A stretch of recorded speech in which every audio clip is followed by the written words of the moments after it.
समञ्जस ज्ञान विभूति चक्षुषा विराजितं येन विदुन्वतात्म क्षपाकरे करे करे।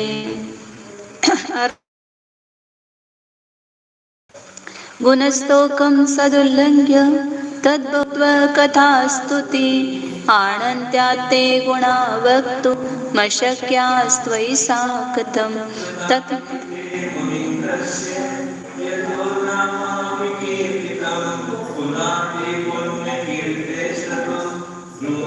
ततो लक्ष्मी विभव सर्वस्वं मुमुक्षोश्चक्रलाञ्छनं साम्राज्यं सार्वभौमं ते जरतृणमिवाभवत्।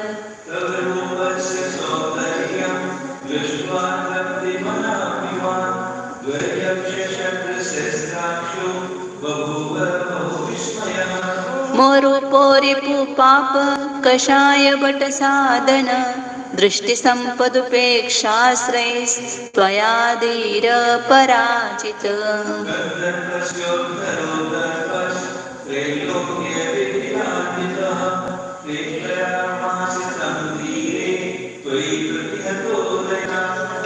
आयत्यां च तदा त्वे च दुःखयोनिर्दुरुत्तरा तृष्णा नदी त्वयोत्तीर्णा विद्यानावा विविक्तया।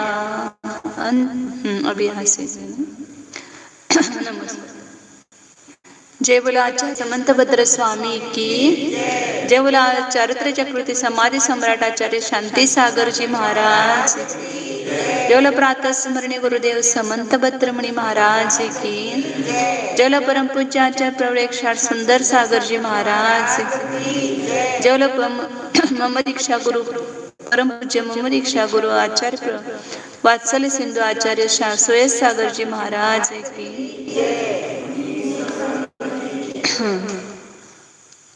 हरनाथ भगवान की स्तुति चल रही है। इसमें 8वां श्लोक आज देखना है।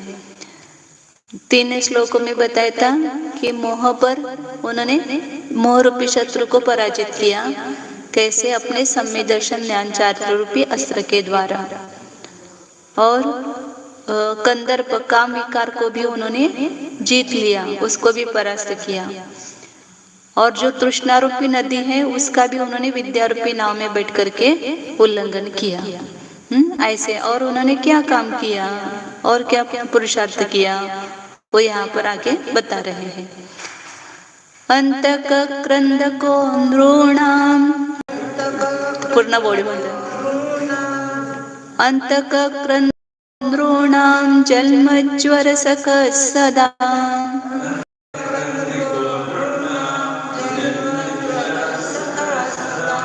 त्वामन्तकान्तकं प्राप्य व्यावृत्त कामकारत।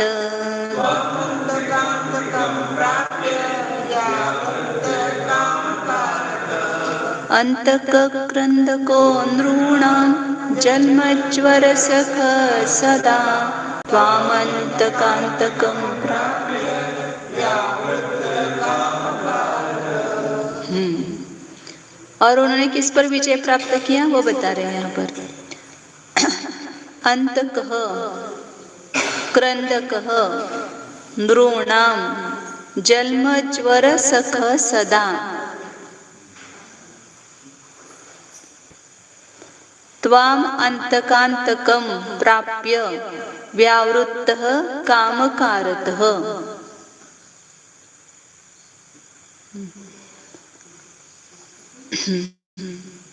झालं काय व्यवस्थित? आता मध्ये मध्ये करू नका।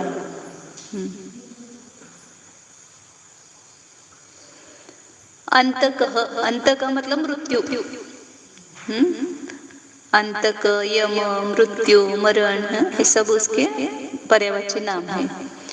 कैसा है वह मृत्यु? उसके 2 विशेषण बता रहे पहले स्लाइड में। नृणाम कंदकः, नृ मतलब मनुष्य, मनुष्यों को, आक्रंदन का कारण मतलब दुख का कारण है। लोग मृत्यु का नाम सुनते ही भय हो जाते हैं।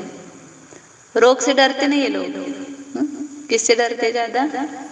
मृत्यु से ज्यादा। मृत्यु के नाम से डरते कि अभी मुझे मृत्यु आने वाली है, ऐसा जो पता चला तो तुरंत आंखों में से आंसू आने लगते हैं, सब ये सब मुझे छोड़कर जाना पड़ेगा। ऐसा डर लगता है ना। तो इसलिए उसका विशेषण दिया कि मनुष्यों को एक भय उत्पन्न करने वाला क्रंदक, अंदर में आक्रंदन पैदा करता है, शोक उत्पन्न करता है। आइए मृत्यु, इसलिए सब मृत्यु से भगना चाहते हैं, पलायन करना चाहते हैं, लेकिन मृत्यु कभी छोड़ेगा क्या? मृत्यु एक अटल सत्य है। लेकिन उस मृत्यु से हम डरते तो है, लेकिन मृत्यु को नाश करने का कभी उपाय करते हैं क्या? मुझे मृत्यु ही नहीं आए वापस कभी भी। उसका मतलब जो हमें नहीं चाहिए उसका मूल सहित उखाड़ फेंको ना उसको। उसका कभी पुरुषार्थ हमने नहीं किया। मृत्यु से बचने के तो बहुत उपाय किए, बहुत औषधि दवाइयाँ की कि मुझे मृत्यु नहीं आना चाहिए, भगाना चाहते हैं ना मृत्यु को। हाँ, लेकिन उस मृत्यु को नाश करने का उपाय एक अपने जो अरिहंत और सिद्ध भगवान है उन्होंने ही ऐसा पुरुषार्थ किया है कि उन्होंने मृत्यु पर भी विजय प्राप्त की है। तो जीव मृत्यु से डरता है। एक राजा था और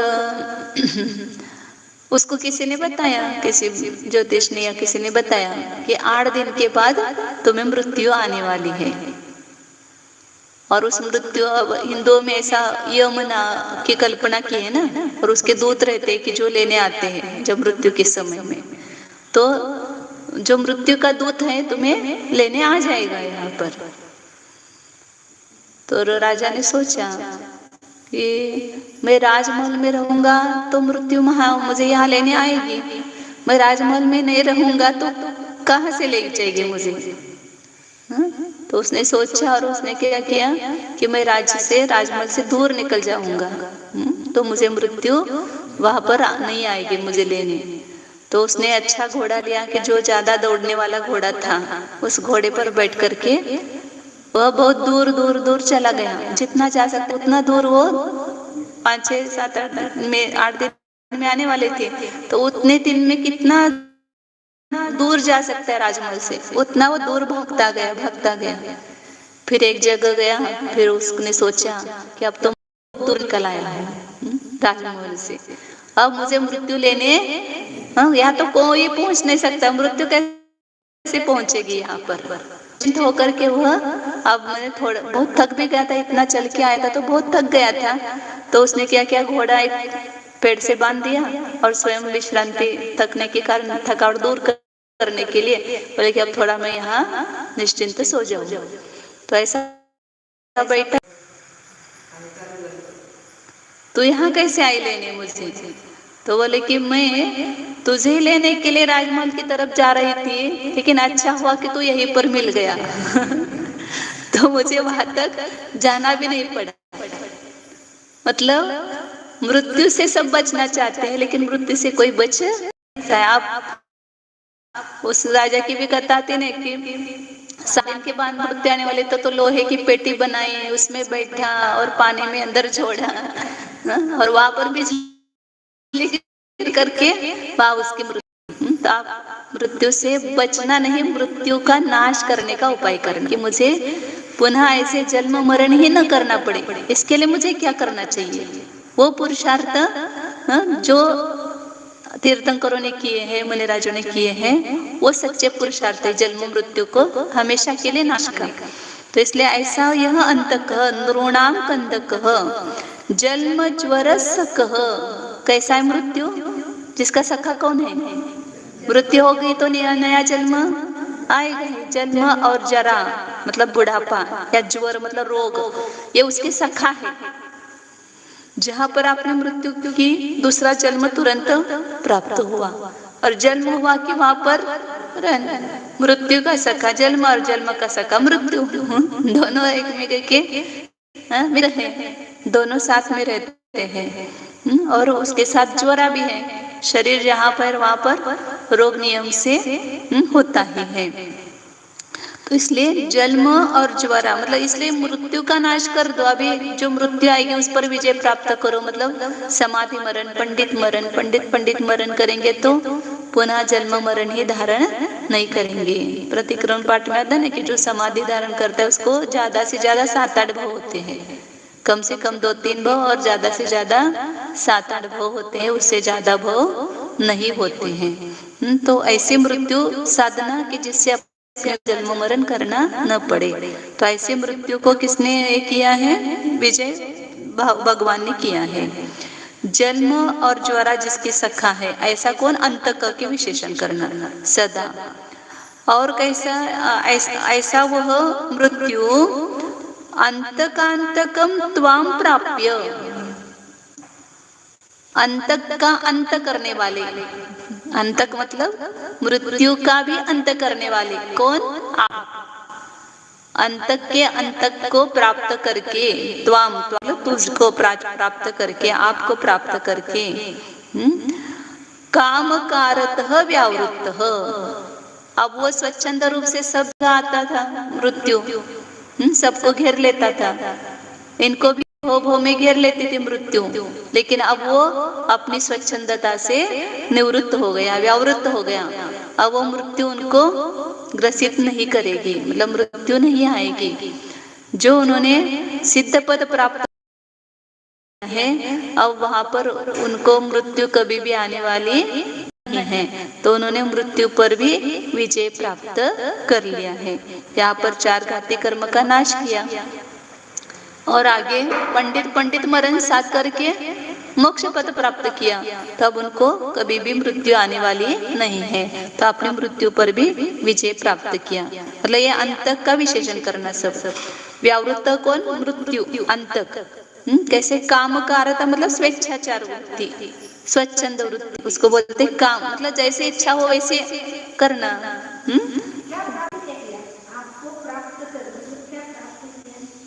मृत्यु आपके पास आई तो वह उसने स्वच्छंद वृत्ति छोड़ दी, अब वो आना बंद कर दिया उसने, मृत्यु ने। ऐसे मृत्यु आपको प्राप्त करके वो अपनी स्वच्छंद वृत्ति से निवृत्त हो गई। मृत्यु मतलब मृत्यु जैसे चाहे वैसे सबको ये करते थे ना, मतलब आपको हाँ ले जाते थे। अब वो वृत्ति उसकी बंद हो गई, निवृत्त हो गई। किसको प्राप्त करके? आपके पास आकर के, आपको प्राप्त करके। हाँ हाँ खत्म हुए। मतलब आपके सब मृत्यु से डरते हैं, अब मृत्यु इनसे डरने दी, अब मृत्यु नहीं आएगी उनको।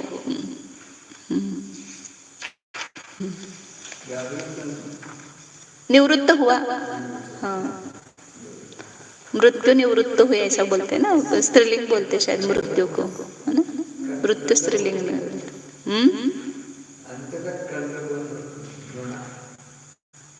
अंतक मतलब मृत्यू, यम। उसके 2 विशेषण किए, 2 विशेषण केले। मनुष्यांना भय उत्पन्न करणार, मनुष्यांना रडवणारा मृत्यू, रडवतो ना। जब मृत्यु अपने भी समझ में आती है या किसी इष्टजन की मृत्यु समझ में आती है तो तुरंत आदमी रोता है। रुलाने वाला, क्रंदक वाला ये अच्छा है शब्द। आक्रंदन कराने वाला मतलब रुलाने वाला, हाँ रडवणारा। आणि कसा आहे? जन्माने ज्वरा या रोगांचा मित्र आहे, ज्वरादी रोगांचा मित्र। जिथे मृत्यू आहे तिथे जन्म आहे, ज्वर मतलब रोग। हमें शरीर तरह इच्छित हो, शरीर में रहना चाहते हैं लेकिन रोग नहीं चाहिए, कैसे मिलेगा? वो किसी आदमी को चाहते हो तो उसका सखा आएगा ना साथ में, और उसके बिना उसको चाहते हैं तो कभी ऐसा नहीं होगा। कोई ना कोई रोग इस शरीर को घेरता ही है। और मनुष्य शरीर और तिरंची शरीर ऐसा है कि जहाँ रोग सब है। अब आगे भगवान के मतलब हाँ भगवान निर्दोष है, उनमें कोई दोष नहीं है। हाँ, इसकी पहचान क्या है? कैसे जाना आपने कि भगवान में कोई भी दोष नहीं है? तो उसका पहचानने का चिन्ह यहाँ पर बता रहे हैं।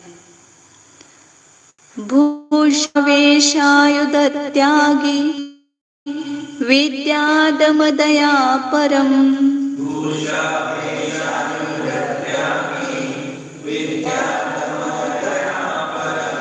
भूषावेशायुध त्यागी विद्यादमदया परम।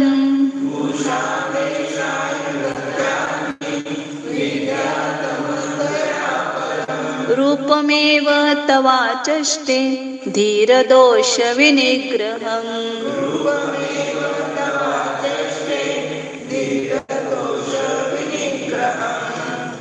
रूपमेव तवाचष्टे धीरदोष विनिग्रहम्।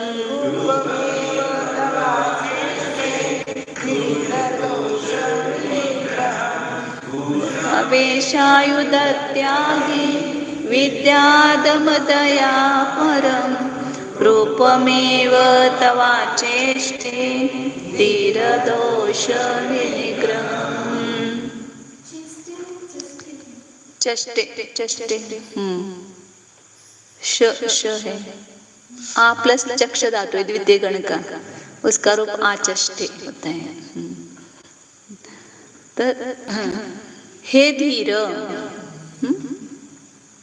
भगवान का विशेषण संबोधन किया कि हे धीर, हे धीर वीर भगवान, आप कैसे हो, आपका रूप कैसा है वो बताए। दोनों विशेषण। भूषा वेशा त्यागी, भगवान के शरीर पर कुछ अलग है क्या? सब अलंकार से रहित हैं। और वेश कुछ धारण किया हुआ है क्या? नहीं है, वेश से भी रहित हैं। और आयुध है क्या उनके पास में? नहीं। तो ये तीन चीजें आपके पास नहीं है, तो उसी से ऐसा आपका रूप है। लोग अपनी सुंदरता को बढ़ाने के लिए क्या करते हैं? अलंकार धारण करते हैं। नए नए वस्त्र चाहिए, नई नई साड़ियाँ, नई नई डिजाइन की, नई नई की।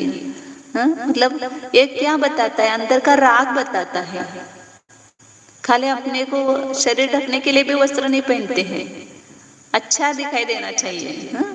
इसलिए वो अंदर में एक राग पड़ा रहता है। तो ये नए नए वस्त्र अलंकार सब शरीर पर धारण किए बिना राग के कोई वस्त्र अलंकार धारण करता है क्या? नहीं धारण करता है। वस्त्र और अलंकार समझना वहां पर निर्दोषता नहीं है, पर राग रूपी दोष विद्यमान है। और आयुध हाथ में लिए हुए हैं तो वहां पर क्या है? भय है, शत्रु है, उनका उनमें द्वेष है, किसी के प्रति द्वेष भाव है, तो उसका नाश करने के लिए तो आयुध धारण किए हैं। तो राग और द्वेष का प्रतीक है दोनों भी। लेकिन ये दोनों भी चीजें भगवान के शरीर पर नहीं है, दोनों का भी त्याग किया है। कि बहुत स्वर में भी आता है ना, आहारेभ्य स्पृहयति रागी, नहीं वो दूसरा है। आहारेभ्य स्पृहयति परम यस्वभावादरुत्य शस्त्रग्राही भवति सततं वैरिणायश्च शक्य सर्वांगेषु तमसि सुभगस्त्वं न शक्य परेषां भूषा तत्किं भूषा वसन कुसुमे किं च शस्त्रे रुद्रे। आपको इस अलंकार वस्त्रादि का और कुसुम फूल इत्यादि का भी क्या प्रयोजन, और आपको शस्त्रास्त्रों का भी क्या प्रयोजन? क्योंकि अलंकार और वस्त्र कौन पहनता है? कि जो अच्छा दिखाई देने के लिए। आहारेभ्य स्पृहयति परम यह स्वभावात् अरुद्य, जो स्वभाव से है, दिखाई देने में अच्छा नहीं है, तो क्या करता है? भूषा करके मैं सुंदर आहार भूषा अलंकार आदि की इच्छा करता है। और जो वैरी के द्वारा जितना शक्य नहीं है जिसको, वह शस्त्र धारण करता है।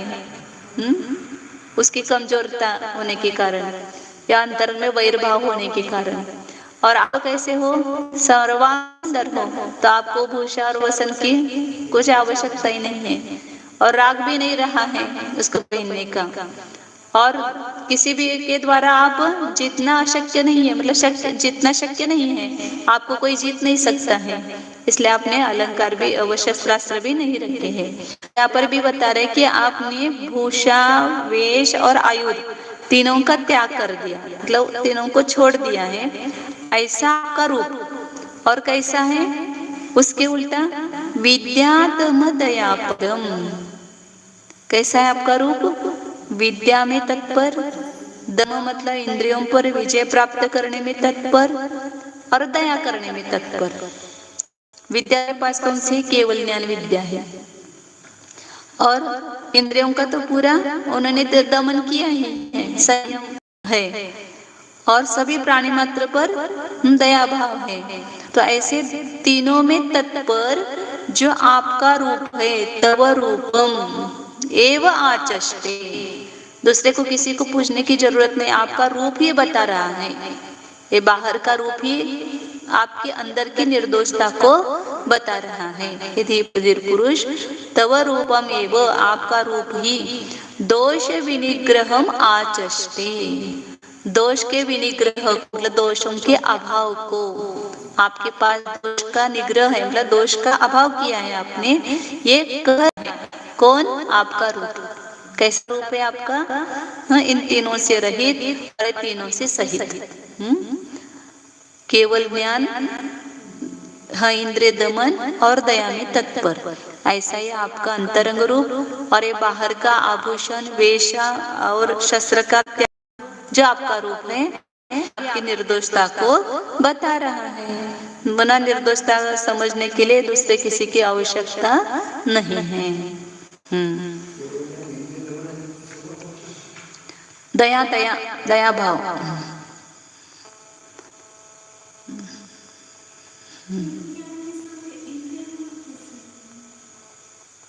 मतलब पूर्ण नियंत्रण हो गए ना अब उनका इंद्रियों पर, कुछ भी इंद्रियों के अधीन नहीं, मतलब इंद्रियां ही वास्तव में उनकी नष्ट हो गई है। अब इंद्रियों के द्वारा जानना भी उनका नष्ट हो गया है, तो पूरा इंद्रिय दमन हो गया है।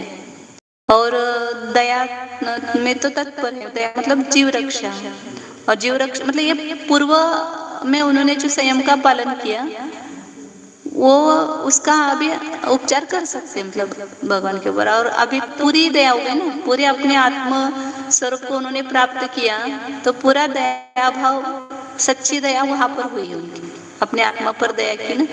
और उन्होंने ऐसा उपदेश भी सभी प्राणी मात्रों को दिया कि सभी जीवों की रक्षा करो। तो दया भाव मतलब राग नहीं लेना वहां पर, लेकिन जीव रक्षा का जो भाव है उनका, उसका अपेक्षा से बताया। पूर्व में तो पूरे जीव रक्षा का पालन किया ना उन्होंने, और अभी कुछ करने की जरूरत ही नहीं उनको, बाहर कोई भी विकल्प करने की जरूरत ही नहीं, वो तो पूरे दया के सागर ही हो गए। अब क्या बोले आचार्य, इसका क्या उत्तर? हाँ,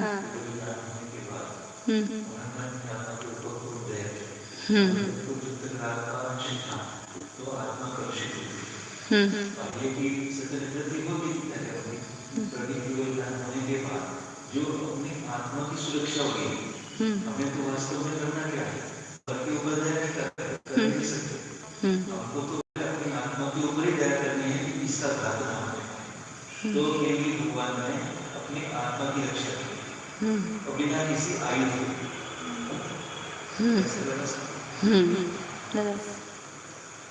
और पूरा पूर्व संयम अवस्था में जो जो उन्होंने गुण प्राप्त किए ना, उसका अभी उसका तो उत्कृष्ट रूप प्राप्त हो गया अभी उनको, पूरे इंद्रियों का दमन हो गया, पूर्ण दया भाव हो गया है। तो इस प्रकार ये उनके अंतरंग और बहिरंग रूप से उनकी निर्दोषता का वर्णन किया, निर्दोषता गुण का वर्णन किया।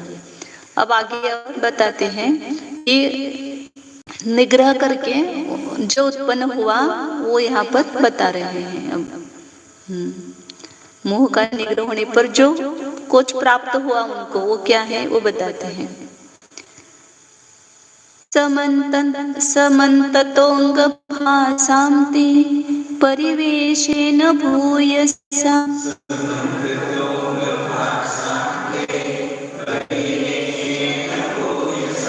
समन्ततोऽंग भासान्ति परिवेशेन भूयसा,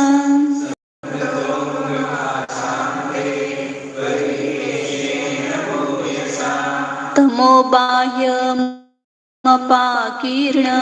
मध्यात्मं ध्यान तेजसा,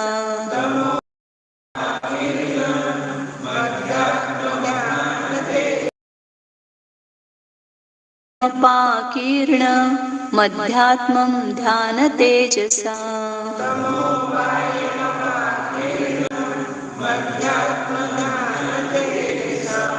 समन्ततोऽङ्ग भासन्ते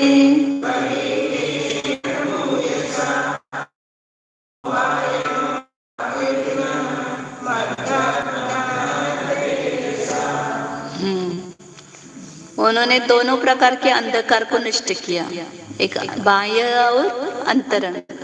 बाहर से जो दिखाई देता अपने को काला काला अंधकार, उसको भी दूर किया, और अंतरंग के अपने अज्ञान को भी, अज्ञान रूपी अंधकार को भी दूर किया।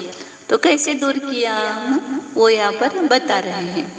बोले इसमें अपाय अतिशय, पंचाशनिकाय के संग्रह के पहले टीका में है ना, अपाय अतिशय, पूजा अतिशय, वचन अतिशय, वो 3 गाथा में आदि कार्यक्रम से घाती कर्म अपाय अतिशय, कर्म के नाश से होने वाला अतिशय।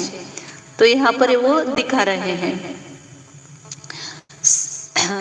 समन्ततः ते अंगभासाम, सम अंगभासाम ते परिवेशेन भूयसा बाह्यम तपह अपाकिरणम। समन्तता मतलब सब ओर से, सब ओर फैलने वाली। कौन? ते आसाम भूयसा परिवेशेन, आपके शरीर संबंधी जो प्रभाव की प्रभाव, आपकी जो शरीर की कांति है वो चारों ओर फैल रही है। भगवान समुद्र में बैठे तो अपन कितने स्तुतियों में आता है ना कि भगवान के ऐसे मतलब प्रभाव है कि वहां पर जो इंद्र आदि के जो रत्न है वो भी फिर हो जाते हैं। भक्तामर के पहले ना उनके चरणों में नतमस्तक हुए तो उनके चरणों के नखों की ऐसी कांति है कि वो उनके मुकुटों पर उद्गत करते, मुकुटों को प्रकाशित करती है। भले इतनी उनके शरीर की आभा होती है, कांति होती है। तो आपके फैलने वाली जो शरीर की प्रभाव के भूयसा मतलब बहुत विशाल ऐसे परिवेश मतलब मंडल, मंडल है वो, उस आभा मंडल के द्वारा आपने बाहर के अंधकार को आपने नष्ट कर दिया। मतलब बाहर कुछ अंधेरा रहा नहीं, इतने आपके